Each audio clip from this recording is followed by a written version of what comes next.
gosh.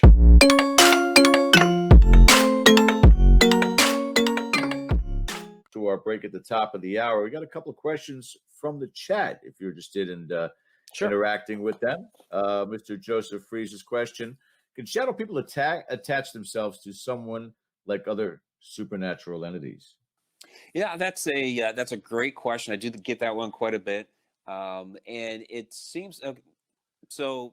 Ken brought the question up earlier and didn't really give me a chance to answer. So there are different types of shadow entities. Yes, some are human spirits that can't quite fully manifest.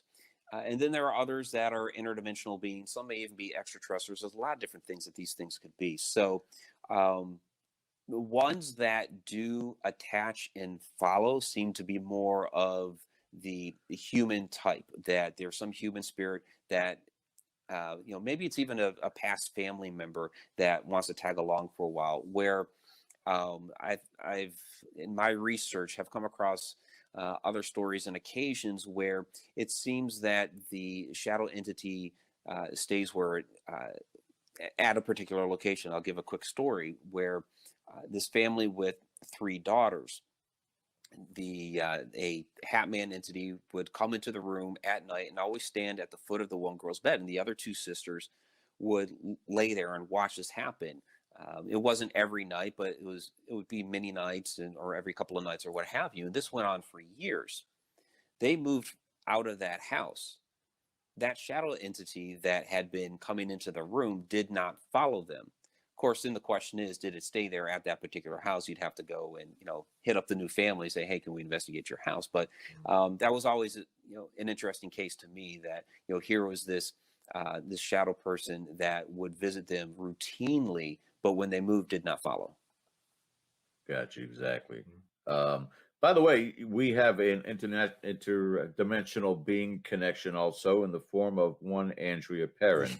Yeah, you were brought up in conversation earlier this week, and when you mentioned it tonight, also, and she's also my co-author for In a Flicker. Yep, She sends her love. I told her you'd be on tonight. She goes, "Please give him my love. Let him know I'm thinking about that's him." So, fantastic.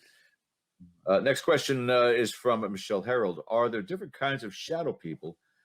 Can they be categorized by appearance according to their goal or purpose?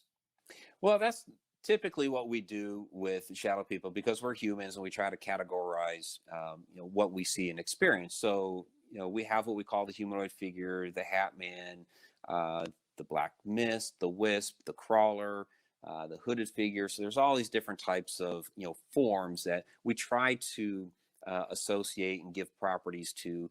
And what's interesting is, we think we have it right, like, all red-eyed shadow entities are evil and they're going to attack you, but it's not the case. Yes, there are some stories that are like that, and then there are others where they just stand there and they don't really do much of anything.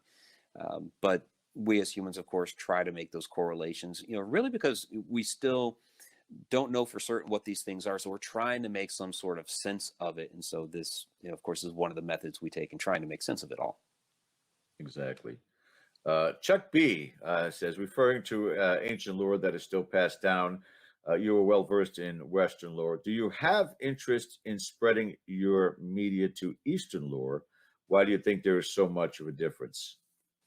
Um, yeah, there is a bit of a difference, but when it comes to like shadow lore, for instance, one of the things that I've discovered is that cultures all across the world for millennia have talked about this type of phenomenon, but even though they give it a different name or they might have some other legend that goes along with it, it's all describing the same type of phenomenon. So this is, and when I give my presentations, I even get into specifics when it comes to like ancient Japanese legends or Vietnam, the um, even like Sardinia, Brazil. So this has been like all over the world.